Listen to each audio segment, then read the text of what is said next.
ಮೀಸಲಾತಿಗೆ ಪ್ರತ್ಯೇಕ ಧರ್ಮ, ಲಿಂಗಾಯತ ಪ್ರತ್ಯೇಕ ಧರ್ಮ ಅಂದ್ರೆ ಹ್ಮ್ ನಾಳೆ ಕುರುಬವು ಪ್ರತ್ಯೇಕ ಧರ್ಮ ಆಗ್ಬೋದಲ್ಲ, ಎಲ್ಲವೂ ಒಕ್ಕಲಿಗರು ಪ್ರತ್ಯೇಕ ಧರ್ಮ ಅಂತ ಆಗ್ಬೋದಲ್ಲ. ದೇವಾಂಗರಾಗ್ತಾರೆ. ಆಮೇಲೆ ಹೀಗೆ ಎಲ್ಲರೂ ಎಲ್ಲವೂ. ಪ್ರತ್ಯೇಕ ಧರ್ಮ ಅಂತ ಹೊಡ್ಕೊಂಡ್ ಹೋದ್ರೆ ಹ್ಮ್. ಮುಂದ್ ಮೀಸಲಾತಿ ಯಾರಿಗೆ ಎಷ್ಟ್ ಸಿಗ್ತದೆ ಕೊನೆಗೆ?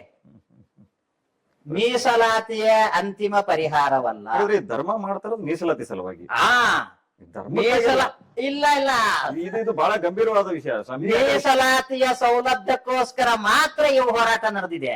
ಇಲ್ಲಿ ಜನರಿಗೆ ಏನ್ ತಿಳಿಬೇಕಾಗಿದೆ ಅಂದ್ರೆ ಧರ್ಮ ಏನಕ್ಕೆ ಧರ್ಮದಿಂದ ನಡೆಯೋದಕ್ ಬೇಕು, ಮೀಸಲಾತಿಗೋಸ್ಕರ ಧರ್ಮ. ಓ ಅವ್ರು ಈ ತಪ್ಪಾಗಿ ಜನರಿಗೆ ಕಲ್ಪನೆ ಕೊಡ್ತಾ ಇದ್ದಾರೆ. ಮೀಸಲಾತಿಗೋಸ್ಕರ ಪ್ರತ್ಯೇಕ ಧರ್ಮ ಹುಟ್ಟು ಇನ್ನೊಂದು ಮಾಡ್ಲಿಕ್ಕೆ ಅಲ್ಲಿ ಒಂದು ಧರ್ಮ ಹುಟ್ಟಿಸ್ತಾರೆ ಮೀಸಲಾತಿಗೋಸ್ಕರ. ಮೀಸಲಾತಿ ಅಂತಿಮ ಪರಿಹಾರವಲ್ಲ.